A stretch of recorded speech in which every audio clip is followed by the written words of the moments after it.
अमन एक पुरानी लाइब्रेरी में काम करता था।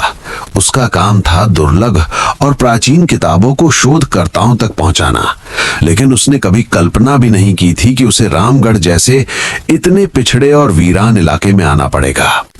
क्या आफत है। मैनेजर साहब ने कहा था कि स्टेशन के बाहर कदम रखते ही तांगा या रिक्शा मिल जाएगा। यहाँ तो दूर दूर तक कोई परिंदा भी नहीं दिख रहा। चलो आगे देखते हैं, शायद कोई मिल जाए। नारायण ने स्टेशन के सुनसान रास्ते को पीछे छोड़ा और ऊबड़ खाबड़ सड़क पर चलना शुरू किया। उसे उम्मीद थी कि कोई राहगीर रास्ता बता देगा।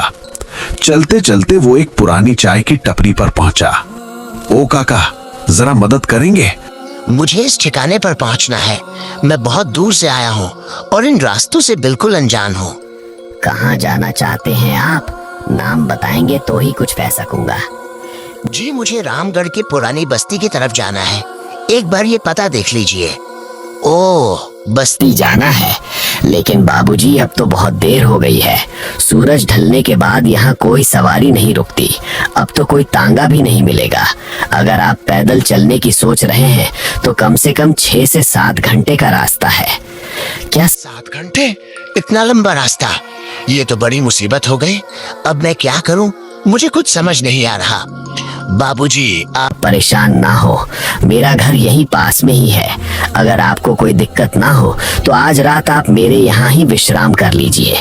सुबह होते ही ताज़ा दम होकर निकल जाइएगा। नहीं काका, दरअसल ये किताबें मुझे आज ही पहुँचानी है, वरना काम बिगड़ जाएगा। फिर भी आपका दिल से शुक्रिया कि आपने मुझ अजनबी की इतनी चिंता की। आजकल के जमाने में ऐसी नेक दिली कम ही दिखती है। कोई बात नहीं बाबूजी, पर जरा चौकन्ने रहिएगा। रात के समय ये सुनसान रास्ते और घने पेड़, यहाँ का माहौल कुछ ठीक नहीं रहता। ठीक है काका, ध्यान रखूंगा। चलिए अब मैं निकलता हूँ। किताबों का झोला कसकर पकड़े उस कच्ची सड़क पर चला जा रहा था। उसे रह रहकर उस चाय वाले की बात याद आ रही थी कि ये रास्ता सुरक्षित नहीं है। अचानक उसे अंधेरे में दूर एक टिमटिमाती हुई रोशनी दिखाई दी। जैसे जैसे वो पास आई, उसे एक बुजुर्ग आदमी नजर आया जिसके हाथ में एक पुरानी लालटेन थी। लालटेन की सुर्ख रोशनी में उस बुजुर्ग का चेहरा झुर्रियों से भरा और बहुत ही शांत लग रहा था। अमन को लगा जैसे डूबते को तिनके का सहारा मिल गया हो। बाबा, शुक्र है आप मिल गए। मैं इस रास्ते पर भटक गया हूँ। क्या आप मुझे बता सकते हैं कि लालजंग की बस्ती यहाँ से और कितनी दूर है? बुजुर्ग ने लालटेन ऊपर उठाई और अमन के चेहरे को गौर से देखा। उनकी आंखों में एक अजीब सी गहराई थी। बस्ती बेटा, तुम बहुत गलत समय पर इस रास्ते पर निकल आए हो। यहाँ से बस्ती अभी कोस भर दूर है, लेकिन इस अंधेरे में वहाँ पहुँचना नामुमकिन सा है। अमन कुछ कहता, इससे पहले ही सड़क के दूसरी तरफ से एक भारी कदमों की आहट सुनाई दी। एक लंबा चौड़ा आदमी साये की तरह अंधेरे से निकलकर सामने आ खड़ा हुआ। उसे देखते ही बुजुर्ग ने अपनी लालटेन नीचे कर ली।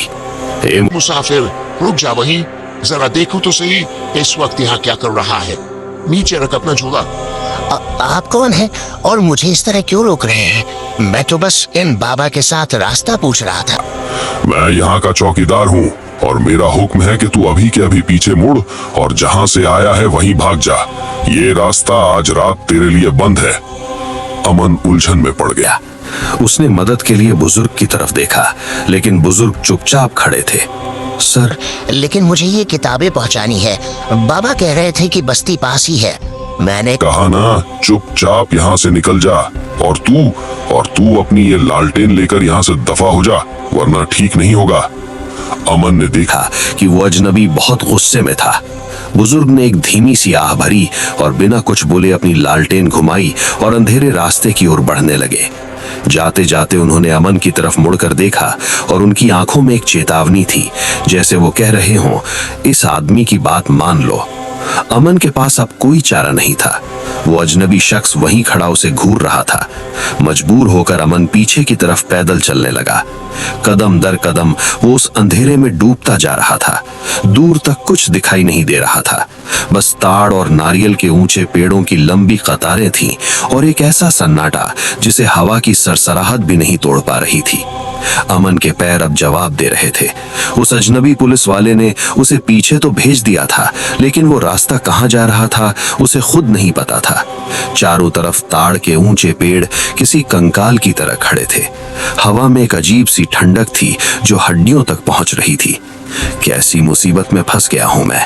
मैनेजर साहब ने तो कहा था कि बस कुछ ही घंटों का काम है। अगर आज रात में उस ठिकाने पर नहीं पहुंचा तो ये दुर्लभ दस्तावेज खराब हो सकते हैं। क्यों आया मैं इस वीरान इलाके में? इन्हीं ख्यालों में डूबा अमन सर झुकाए तेज कदमों से चल रहा था कि अचानक उसे महसूस हुआ कि उसके पीछे कोई चल रहा है।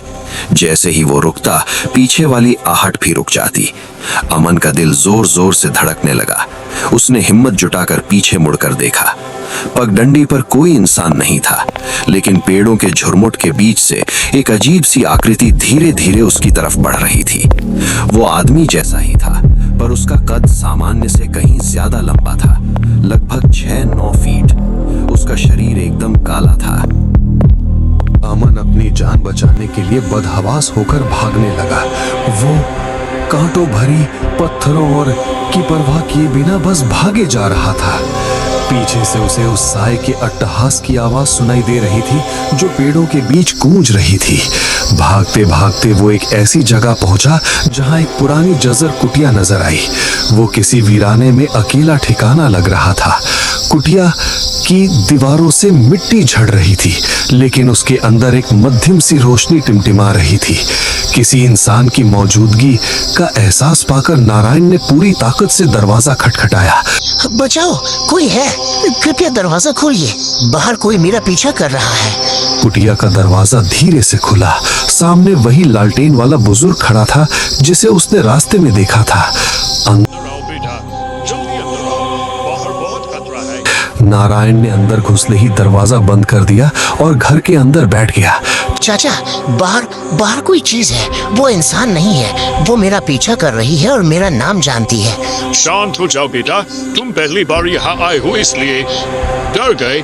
इस जंगल के अपने नियम है, तुम यहाँ सुरक्षित हो। नारायण ने थोड़ी राहत महसूस की। चाचा, मैं पास के ही गांव जा रहा था। मेरे पास बहुत जरूरी दस्तावेज है, पर अब मुझे लग रहा है कि मैं कभी वहां पहुंच नहीं पाऊंगा। तभी अचानक कुटिया के किवाड़ पर जोर जोर से धक्के पड़ने लगे। धक्का इतना जोरदार था कि मिट्टी की दीवारें हिलने लगी। वही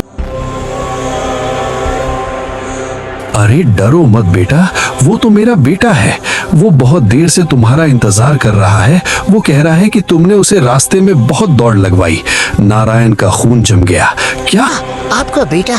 पर बाहर तो कोई साया था। हाँ वही, देखो वो खिड़की से तुम्हें देख रहा है। नारायण ने मुड़कर देखा और उसकी चीख निकल गई। कुटिया के भीतर का माहौल अचानक बर्फीला हो गया। लालटेन की रोशनी अब पीली नहीं बल्कि रूहानी नीली पड़ने लगी थी। नारायण ने देखा कि बुजुर्ग की कोई परछाई जमीन पर नहीं बन रही है। चाचा, आपकी परछाई? आप कौन है? परछाई उनकी होती है बेटा जिनके शरीर में प्राण होते हैं। हम तो बस अतृप्त इच्छाओं के साए हैं। नहीं, मुझे जाने दो। ये लो मेरा बैग, इसमें सिर्फ किताबें हैं। हमें ये किताबें नहीं, इन किताबों के पन्नों में दबे वो प्राचीन मंत्र चाहिए जिन्हें पढ़कर हम फिर से जीवित हो सके और तेरा ये जबान शरीर हमारे काम आएगा। अचानक कुटिया का दरवाजा एक तेज सफेद धमाके के साथ खुलता है। कमरे में धूल और तेज रोशनी भर जाती है। रोशनी के बीच से वही पुलिस अधिकारी श्यामलाल प्रकट होता है। रुको, अपनी गंदी सीमा पार मत करो। सर, आप? नारायण, मैंने तुम्हें बार बार संकेत दिया था कि यहाँ से निकल जाओ, पर तुम्हारी ये किताबें ही इन दुष्टों को यहाँ खींच लाई हैं। लाल, तू 10 साल पहले भी हमारा कुछ नहीं बिगाड़ पाया था। हमने तुझे मार दिया था, याद है? तुमने सिर्फ मेरे शरीर को मारा था। मेरी पूरी ताकत लगाकर झोला उठाता है और बाहर की ओर भागता है। पीछे मुड़कर मत देखना नारायण, सीधे स्टेशन की पटरी की तरफ भागो। जब तक सूरज न निकले रुकना मत। नारायण नारायण कुटिया से बाहर निकलता है, पीछे से उसे कुटिया के डहने की और डरावनी चीखों की आवाजें सुनाई देती हैं। वो झाड़ियों, पत्थरों और अंधेरे को चीरता हुआ भागता है। उसके पीछे वो काला साया फिर से आने की कोशिश करता है, लेकिन अधिकारी की रोशनी उसे बार बार रोक लेती है। जब नारायण की आंख खुली तो चिड़ियों की चहचहाहट सुनाई दे रही थी। रात का खौफनाक मंजर अब गायब था। अरे बेटा, तुम यहाँ रात भर कहाँ थे? तुम्हारी हालत तो बहुत खराब लग रही है। चाचा, वो कुटिया, वो पुलिस वाला, वो सच था तो तुमने उन्हें देख लिया? बेटा, वो इंस्पेक्टर श्यामलाल थे। 9 साल पहले इसी गांव के 2 दरिंदों ने उन्हें मार दिया था। वे लुटेरे तो आग में जल मरे, पर इंस्पेक्टर साहब की आत्मा आज भी इस रास्ते पर पहरा देती है ताकि कोई दूसरा बेगुनाह उन राक्षसों का शिकार न बने। नारायण ट्रेन में बैठ गया। थोड़ी देर बाद ट्रेन चलने लगी। नारायण ने देखा कि दूर पगडंडी पर वही पुलिस अधिकारी खड़ा है। उसने अपनी टोपी उतारकर नारायण को विदा किया और धीरे धीरे धुंध में ओझल हो गया। फर्ज कभी मरता नहीं। अरे में दहशत का सन्नाटा है और हवाओं में उस भूतिया घंटी की आवाज। कोई नहीं जानता कि बरगद के पेड़ पर किसका बसेरा है, कोई अतृप्त आत्मा या कोई खूंखार पिशाच। ये गहरा राज तो अंत में ही खुलेगा, लेकिन मौत के इस खेल के बीच